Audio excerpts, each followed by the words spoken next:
in Pennsylvania, which actually splintered off because of our geographic location, and another Tea Party group was formed. So there's somewhere in the neighborhood of 1,500 people in our county working the Tea Party. So we think that's pretty impressive, and John got all that started.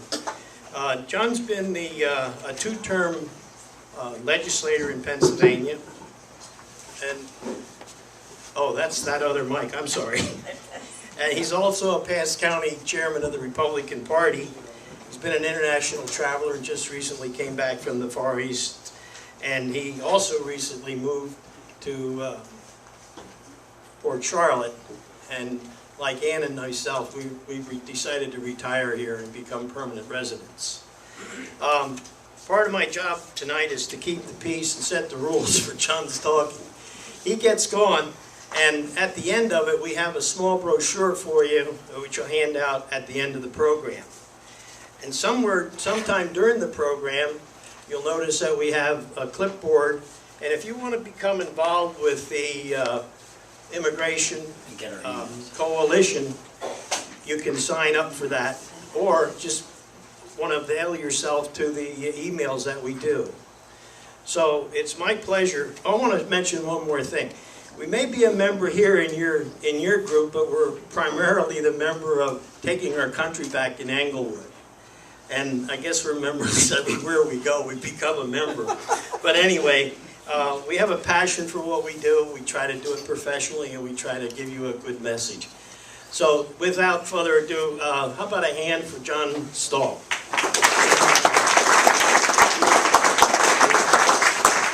All right, thanks, Luke. Here. Oh, pardon me. That's all right. Okay. Everybody hear me? Yes. All right, good. I usually don't need this. When I was in the legislature, I was one of the few people that could speak without a microphone.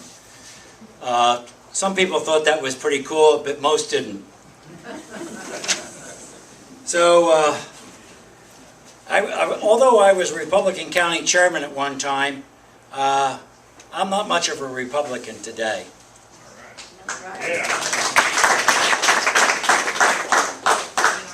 I was always a conservative. I was a conservative before I was a Republican. And I read Atlas Shrugged and The Fountainhead at least twice. If you haven't read it, you should. Okay. Illegal immigration is why we're here tonight. And how it threatens the very fabric of our culture, of our politics, of our society, and our economy. All right, the first thing we're going to do is the problem. We're going to discuss the numbers, the economic impact of those numbers, the cultural and political impact of illegal immigration. Then we're going to try to come up with some solutions for you. We're going to talk about the Republican sellout and the Democratic power grab. We're going to talk about how the Tea Party can affect this, and how the Tea Party leadership, including you and others, and the Tea Party Immigration Coalition, which is the TPIC. Now the problem with numbers. How many illegal aliens are here? We don't know. We're going to tell you about that in a second. Other than Mexicans, according to our source in this, is immigrationcounters.com. Now, you don't have to write some of this down. I'll go over that later, because you're going to get it in a brochure. Money wired to Mexico. We don't know how much this is. We don't have any idea how much this is. But $27 billion, we think that probably should have a zero, $270 billion. Money wired to Latin America should probably be in the neighborhood of about $500 billion. Illegal alien fugitives, at this point, there's 800,000. Anchor babies since 2002, 5 million. Okay, the real numbers. The government says that we're at 11.5 million. Now that's a bold-faced lie. Let me just come out and say it as it is. Anybody that's telling you that there's 11.5 million illegal aliens It is a bald-faced lie. How can I say that? Well, a few years ago, the Social Security Administration published a figure called the no-match figure. Now, the no-match figure means that somebody's using somebody else's Social Security number, or that the name doesn't match the Social Security number. Now, other than people getting married, which is a very small number, there was 8.5 million no matches in 2007-8, in that neighborhood. Now, that's not including the people that are paid under the table, a couple of million Mexicans that are working in the farms that are working under the table, the other people that are working here under the table. It doesn't include the anchor babies. It doesn't include the people that come as spouses and parents and children. So if you multiply 7.5 million, 8.5 million by 4, you get roughly 30 million people.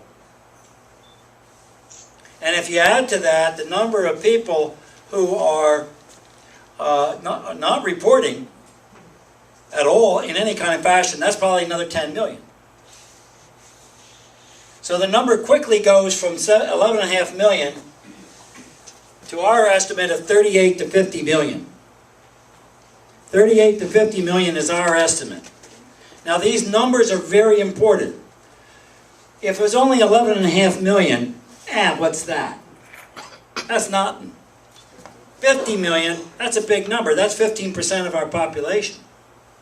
12 to 15%, depending on what the count is. Why the differences? Well, who pays for the numbers? The federal government pays for some of the numbers. The business interests want the numbers to be low. Population experts, they want the figure to be wherever they're being paid. Who's ever paying them to come up with a figure? Illegal immigration activists and the Border Patrol. We have an interest in the figure being higher. Look at an old stat. No matches from Social Security. I already went over that. So, where do we get our figures from? One of the figures we get them from is the arrest rate. In the Tucson sector, 3%, according to the National Association of Former Border Patrol Agents, 3% arrest rate. Now, if that arrest rate were across all sectors and for our southern border, that would mean that there was 13 million illegal alien invaders this year alone. 1 year. Now, we think that the figure is higher in some of the other sectors. We don't have reports from all the sectors. We do have reports from some sectors. Some sectors are at 5%. Some sectors are at 10%. Now, part of the problem is what the Obama administration uses for arrest rates and turnback rates. And they're phony figures. We know that they're phony figures because the Border Patrol agents are told to count as deportees and arrest records those people they turn away. How many did you turn away today, Joe? I turned away 20. Okay, how about you, Fred? Oh, I turned away 50. Now, you know your bonus is dependent upon how many you turned away. Oh, I got 100. That's how it works. You know, people are people. That's how they do it. We think that the figure in 2004 is between 4 and 5 million. In 2013 is between 4 and 5 million.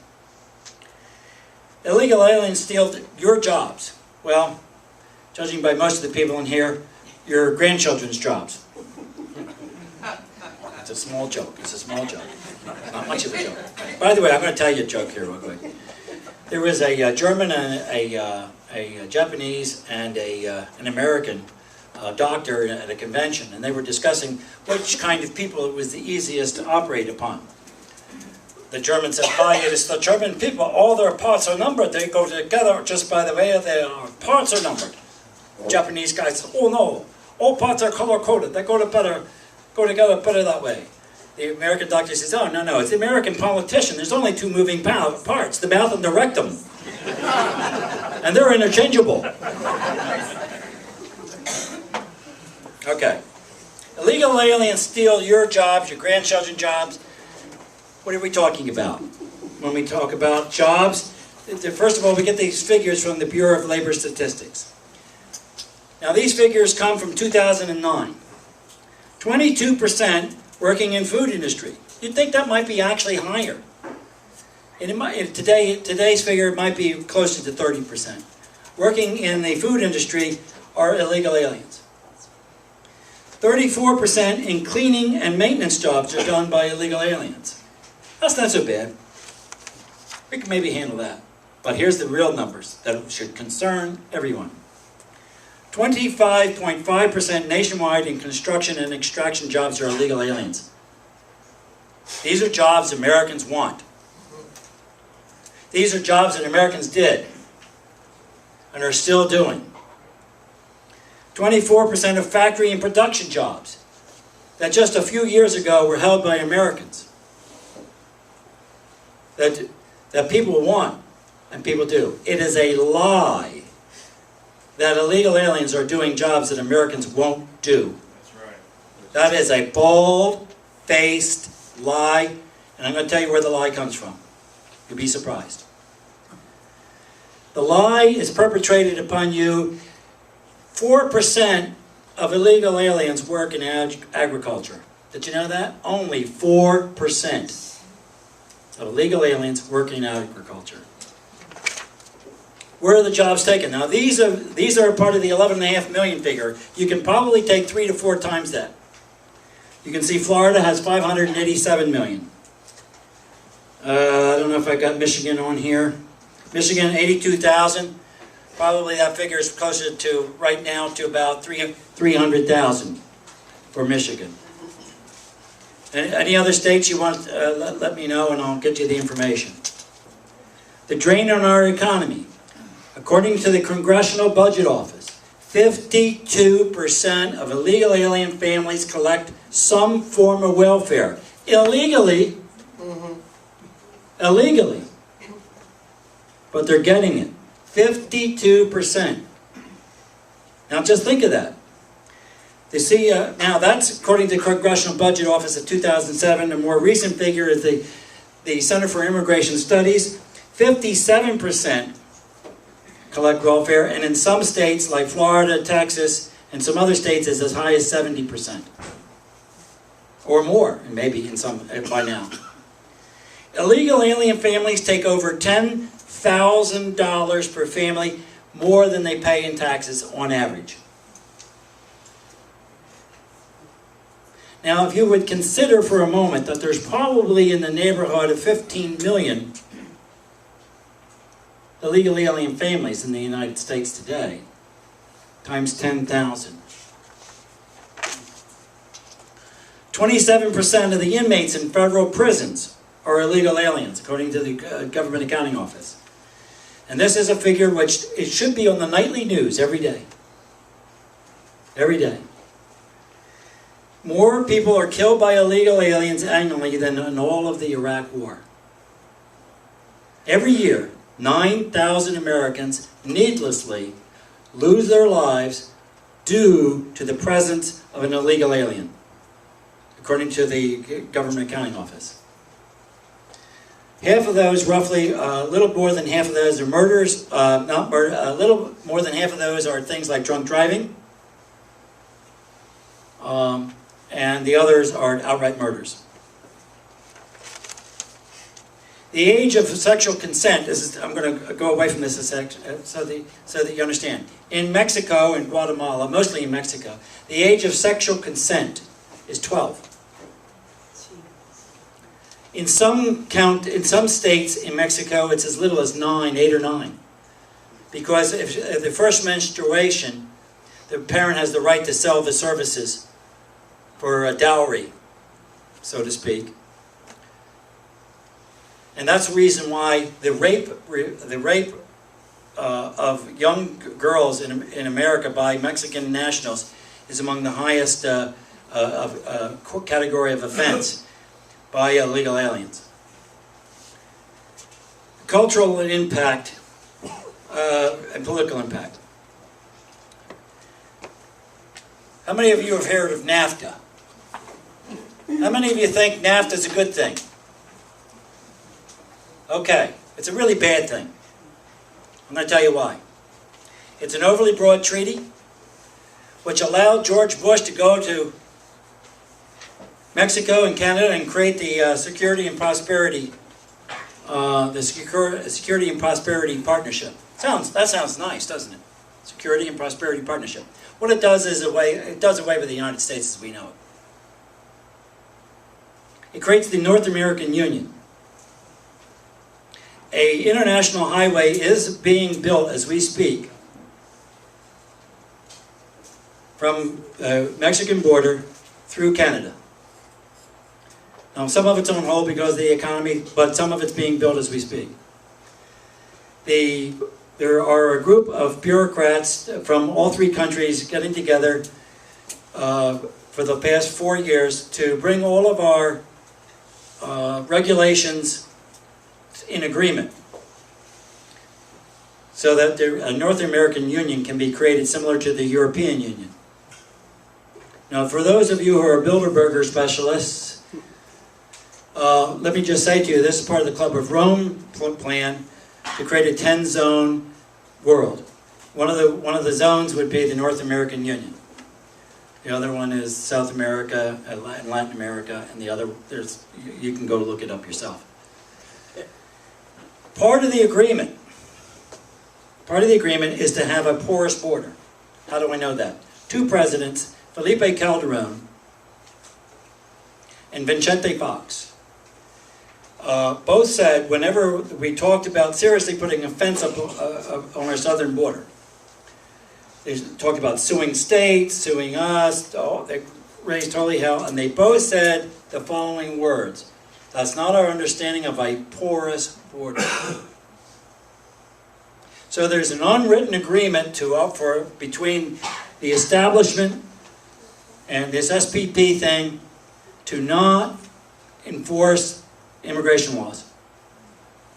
George Bush is equally, almost as bad as Barack Obama. That's right. Okay? And whoever replaces us will be the same thing. Now, there's going to be 459 Americans in 50 years. I think it's probably more like 40 years. The majority of Americans will speak Spanish by 2035. That's a bad figure there. It was 2050. In 20 years, we'll be a majority Spanish-speaking nation.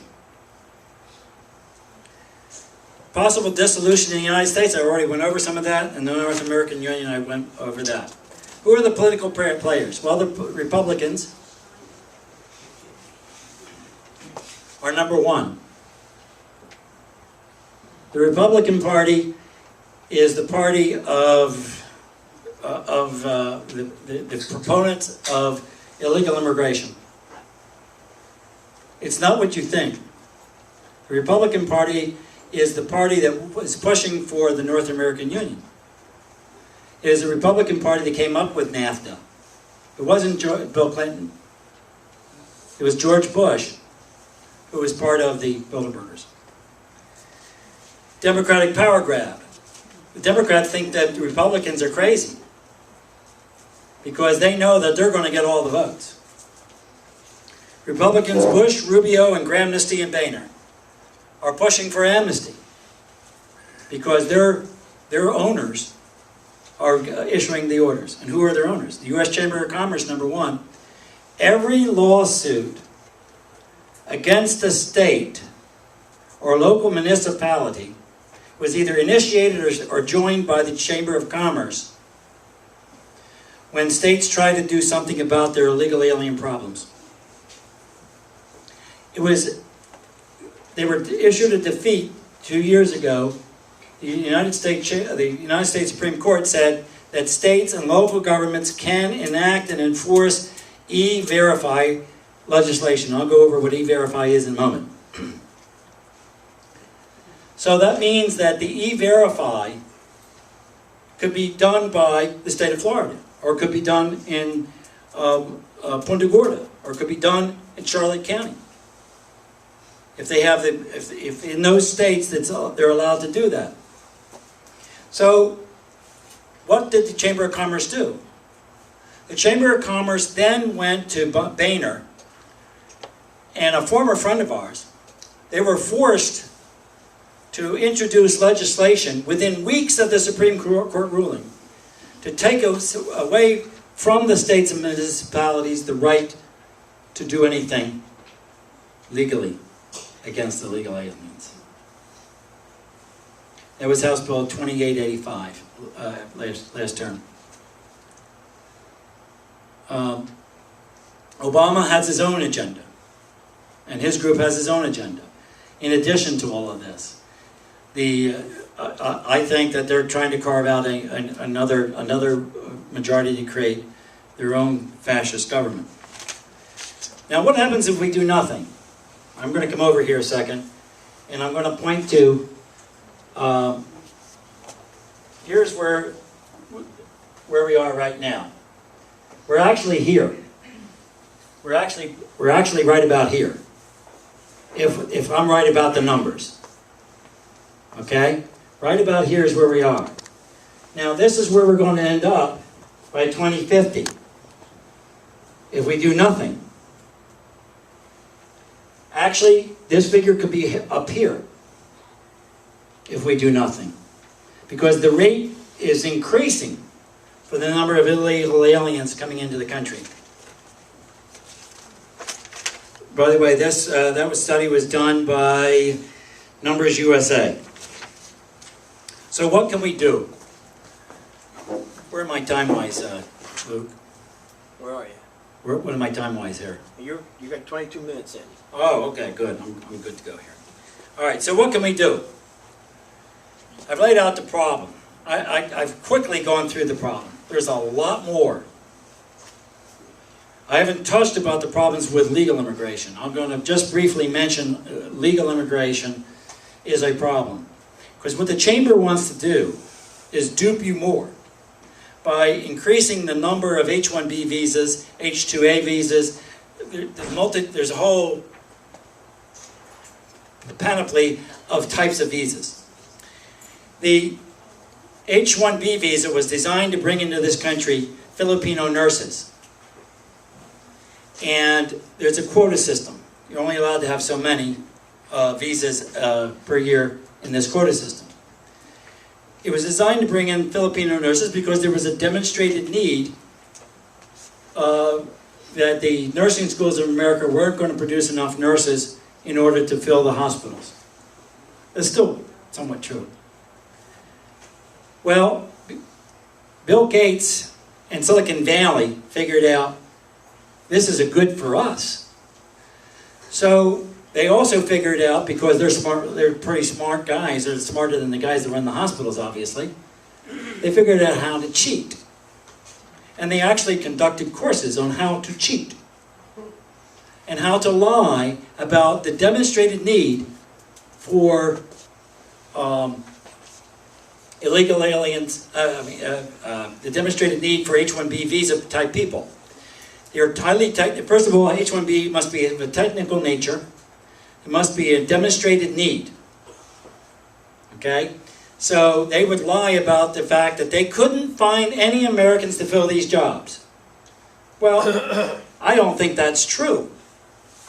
We know that there's probably at least 1 million people with degrees that could fill those jobs that are being taken by Silicon Valley, that have been given to aliens under the H-1B visa program. In fact, we know that the cheating has gone so far as to say is that the Indians, one guy came out and said, we don't even interview Americans. We give all those jobs to our fellow countrymen of India. That's what your H-1B visa program is. I think that there's probably some need for additional agricultural workers. But as long as we have 15 to 25 million people unemployed in this country, I don't know that we need to have a whole lot more other types of visas, and we certainly don't need the illegal aliens. So what can we do? What must we do? We must understand the problem. The values that you are here today espousing, patriotism, the belief in common law, the belief in the responsibility of being a responsible citizen, are not shared by people outside this country. In years past, they came from Germany and England and Italy and Ireland and Middle Europe. So much at a time because we could Americanize them, that we could get their children to understand what it means to be an American, and to share in share equally in the cost and responsibility of being a good citizen. That's no longer the case. We don't require people to speak English. We have voting in Pennsylvania. The federal court came in and said, where the town I'm from, Reading, Pennsylvania, which was just an industrial town, said because it became a Spanish town, and the federal government came in and said you had to have interpreters in every polling place. Now the law says that in order to secure citizenship, you must speak a modicum of English and be able to read a modicum of English. Now because Puerto Rico is a state, that's the loophole through which a lot of people, it's a territory, but they're citizens. So, we have a cultural divide between Mexico and South America and the United States. It's a huge divide. It's a much bigger divide than language. It's not a racial thing. It is a cultural thing. We can't Americanize them, and they won't refuse to be Americanized. Now, in 2005, Nation's Business did a survey, and this is recently supported by some other surveys by the CIS and others, that the least likely group of people to be Americanized are Hispanics. When surveyed in 2005, Hispanic Americans, well, I'm calling them Hispanic Americans, Mexican Americans, identified themselves as not Mexican American. After 4 generations, they identified themselves as Mexican. For whatever reason, they do not identify themselves as, I'm a German American, I'm Pennsylvanisch Deutsch, Pennsylvania Dutch. A lot of people, Luke is, the area that we're from, a lot of people are Italian American, Irish American, or African American, or whatever. They're at least hyphenated. To a group, you go down to South Florida, where are you? I'm a Cuban. I'm not a Cuban American, I'm a Cuban. Where you, 3 generations. We have, we're going on 3 generations in some areas. What are you? I'm a Dominican. Not a Dominican American. This is a cultural divide. The further cultural divide with Mexico is this, that most of the children of Mexico are still being taught that we stole the Western United States from them. And their president is on record as urging those people to come here to take back the land which the gringos stole from them. Now, if that's not a cultural divide that's unsustainable, I don't know what is. So we have to have a solution. We must take action on the problem, and we got to get other people to do the same. So, what's the role of the individual in the Tea Party? It's absolutely essential that members consistently make themselves aware of the facts. To raise your level of awareness of this problem. Because this problem is bigger than the problem of your taxes. This problem is the bigger problem than the debt. It's the one that's going to really bite you in the butt because it is the one thing that's going to destroy what we think of as America. We could take it on the chin financially for a generation if we had to, if we're still Americans. But if we're no longer Americans, we won't take it on the chin. We'll become communist or worse. That's what will happen. And that's what is happening. There are several resources, and I'm going to this will be in that brochure that we're going to hand out to you. Solutions start with you. Doesn't start with me. It starts with you. You have to write. You have to call. You have to visit. Every level, local, state, and federal. What you can do at the local, state, and federal levels. Mandatory E-Verify. Now, E-Verify is a government program. It's actually a good government program if it's not an oxymoron. Somebody get that? Okay, thanks, Ann. So the E-Verify is a system where you can go onto the E-Verify system yourself. Put your name in and your social security number, and you'll see the results. So an employer comes along and says, okay, I'm going to check my employees. There are a couple of companies out there that use the E-Verify system. So the employee comes along, they put the number in, and they get back a report whether that is there's a high confidence that that is the right person at that address with that name and that social security number with that date of birth. We actually can go further than that and ask the mother's maiden name, and that's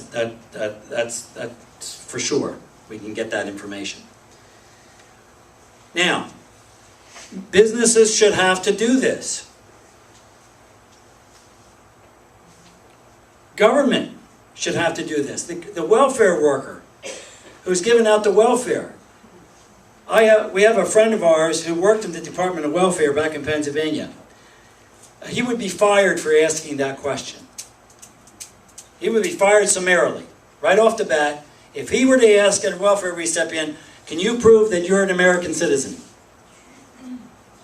If he asks for that kind of proof, he's out. Now, in some states, you can't ask that question for voter registration or voting.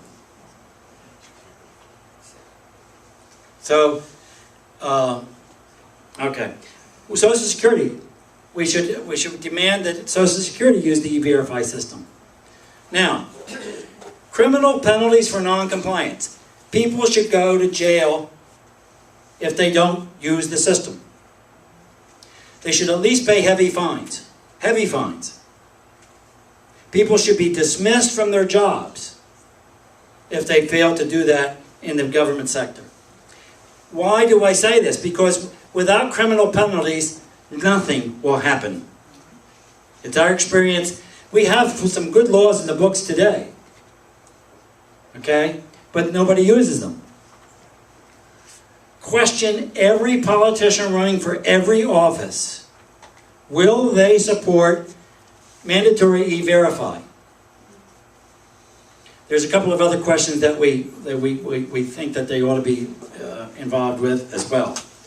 Then you go about electing the favorable types. You're not going to be able to do much about Washington. Okay? You're just not.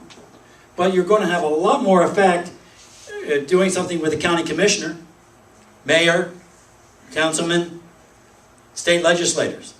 There you can have a bigger impact. If every Tea Party around the state would do this, I can guarantee you we'd be doing more about illegal aliens in Florida than is being done now. Now, some of the other things that we can do.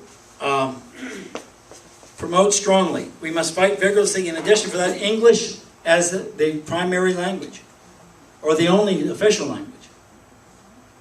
Right now, if you're not providing it, the future is going to be coming. The future is written in stone at this point. You will have to print ballots in Spanish. And in some areas, you will have to provide interpreters.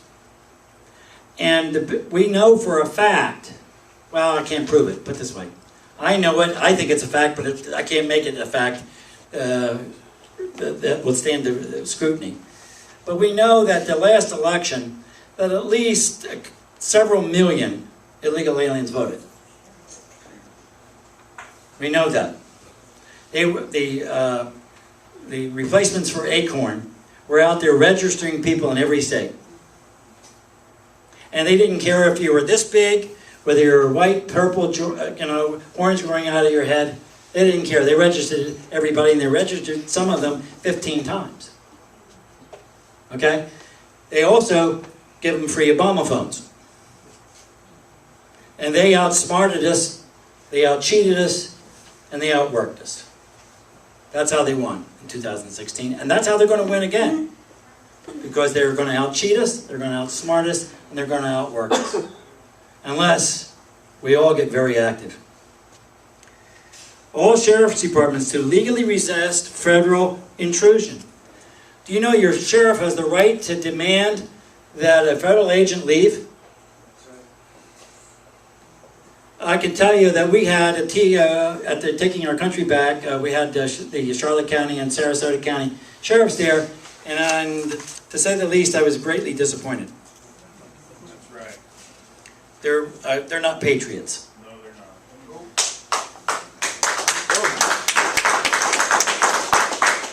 And you can replace them if you want. All right. Oppose in-state tuition for illegals. What's going to happen is,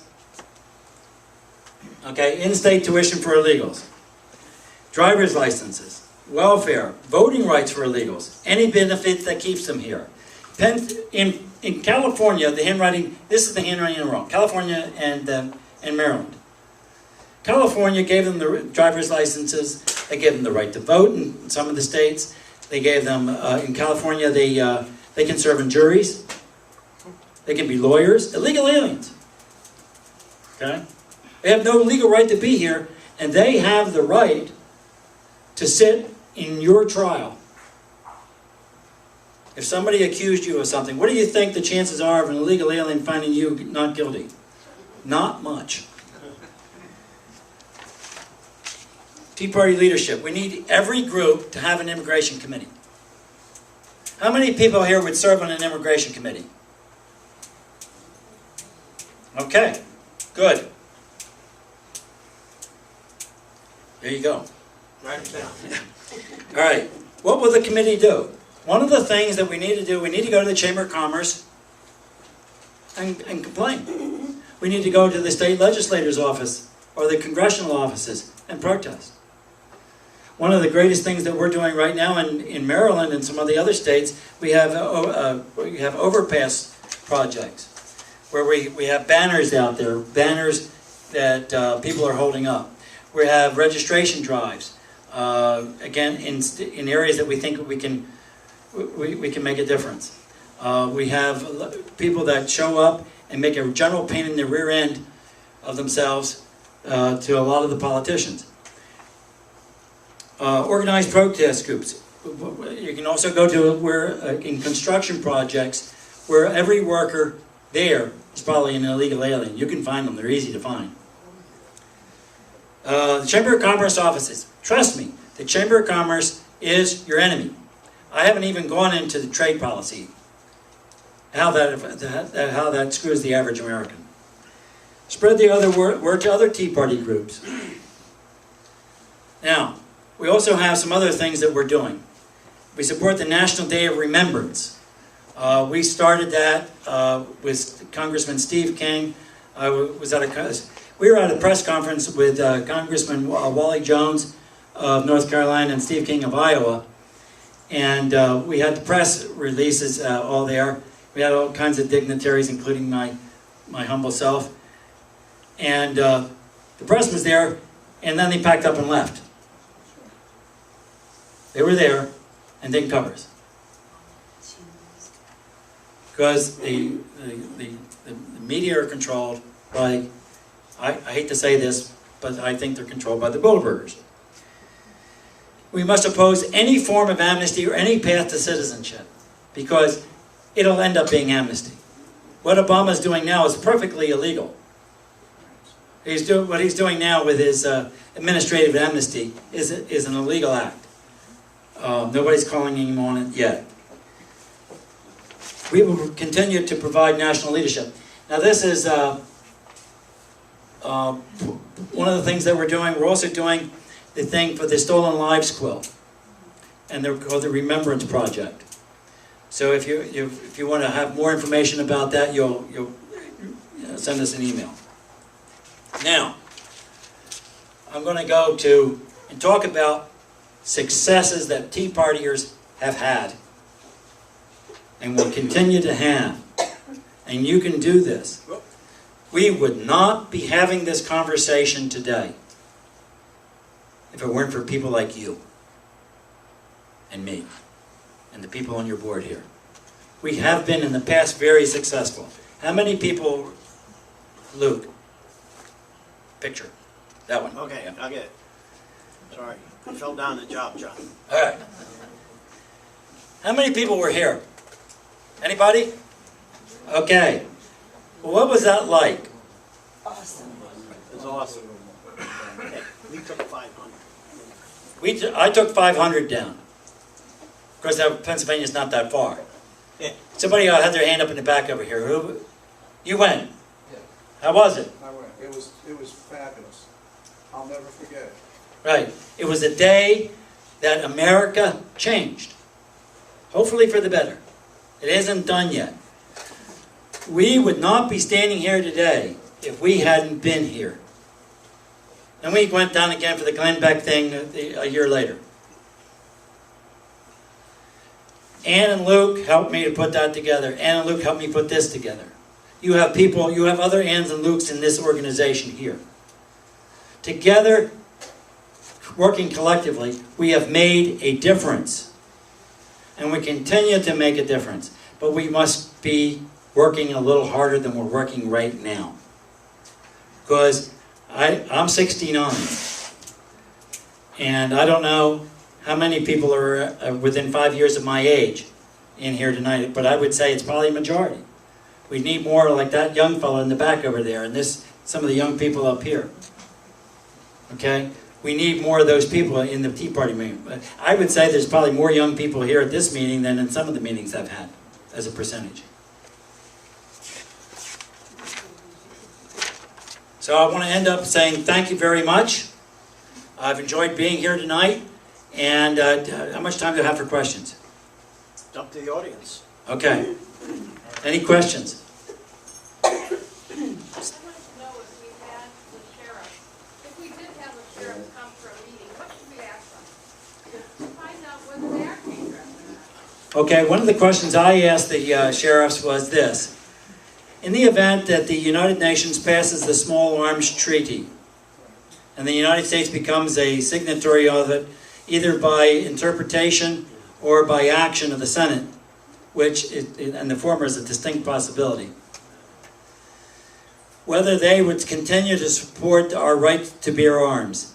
And what they both said is, we will follow the law. That's right. That gives you your answer right there. They need to be fired. Anybody else? Any other questions? Go ahead. Did you see on Drudge where Boehner today announced he was not going to go for amnesty? Do you believe him? No. Okay, I don't either. We do not think that, one of the things that you got to understand, there's a whole industry devoted to illegal aliens and immigration in Washington, D.C. Numbers USA on our side, Center for Immigration Studies, FAIR, NAFPO, well, mostly FAIR and the Numbers USA, CIS, are the big ones. Now, Ann, could you pass that thing around? Those things that anybody wants to be on our mailing list, because that way, I think they're needed. There's different tablets all around. Okay, make sure that everybody gets it. Anybody wants to get our emails and updates. If the Congress were to pass some kind of amnesty legislation, where would they get their money from to pay those big fat salaries they get? So even on our side, the chairman of the Numbers USA, he makes about, he and his son together make about $500,000 a year. Dan Stein with FAIR, I think he probably makes about $250,000 to $350,000 a year. So on the other side, there's a whole myriad bunch of people being paid by the Koch brothers, and George Soros. There's a whole myriad of people where would those people get their money if they passed amnesty legislation? And as part of any amnesty agreement, there probably is going to be some kind of feint towards building a fence. So when they talk about amnesty, it's a big signal to Mexico and Guatemala to send more people. Now, just in case you don't think that the Mexican government is involved in this thing, I told you that the Mexican president told his people to come over here.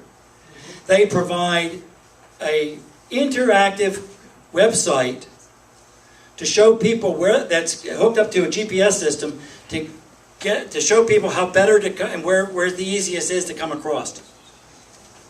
They provide water and what have you, and aid and comfort for the people to come to illegally sneak into the United States. Go ahead. We'll have one other question. What is the current status of the E-Verify program? Well, everybody's supposed to use it that wants to use it, but they can only use it for people that are currently that are new employees. They can't use it. They are not, by law, are not allowed to use it for current employees.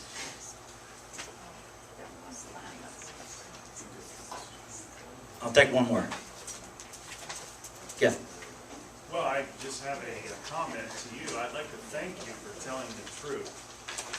It's not easy to tell the truth about the Chamber of Commerce. It's like the elephant in the room. Most Tea Party and Republicans don't want to talk about, but they are definitely our enemy, not our friend. And Foxy News Media is also not our friend. They are promoting this agenda by their silence. It's not what they say that is so dangerous, it's what they don't say. Yeah, we've experienced a news blackout for the past 2.5 years by all the major media. All the major media news blackout. By the way, the Koch brothers,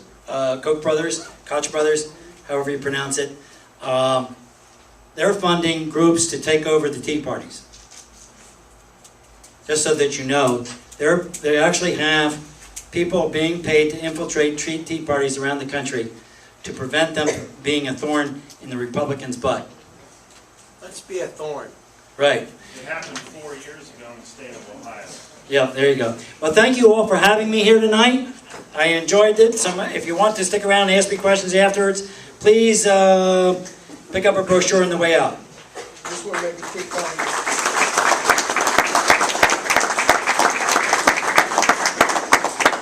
We're actually passing around a sheet right now. You can make a difference starting right now. If you want to be on the Immigration Committee, you need your name, phone number, email, okay? Okay, and somebody from your group, if you will have whoever wants to run that group participate in the weekly national call, send me an email. My email, by the way, I don't think Luke put it on there. Yeah. Is my email on there? Okay, it's liberty9133@hotmail.com. I have only 5 emails that I check. That's the one I check more often. I don't normally get that out to big groups like this, but liberty9133@hotmail.com. And if you, so have one person from your group be designated to, it's Wednesday night at 9 o'clock. Thank you so much. Thank you.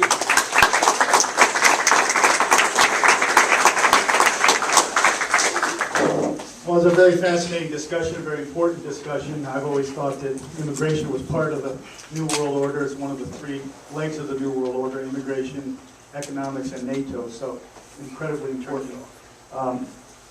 Okay, we have the announcement about the immigration sign-up sheet. That'll be in the back. We'd appreciate that if you're interested to sign up. Thank you very much. Next, we are going to, we need a motion to approve the minutes from the prior board meeting. I believe the minutes are in front of you. If you have any questions, we need a second on that motion. Motion's approved.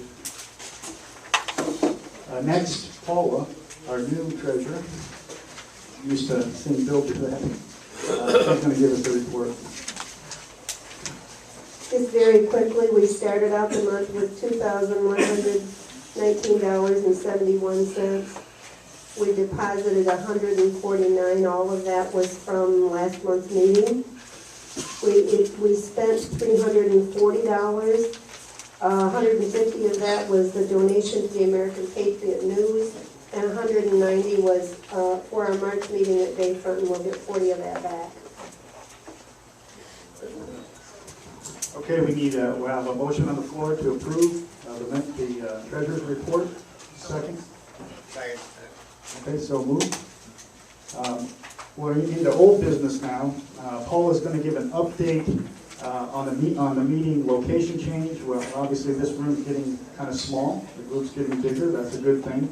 And because of that, we're going to need a larger room, a larger location. And Paul will give us an update about that. Okay, how many people read the email and know about what's going on with Bayfront? Okay, just very quickly, starting with the general monthly meeting, we will go to Bayfront beginning in March. At the March meeting, there will be a speaker, and it's Adrian Wiley, who is the Libertarian candidate for governor for the state of Florida. So that should be an interesting evening.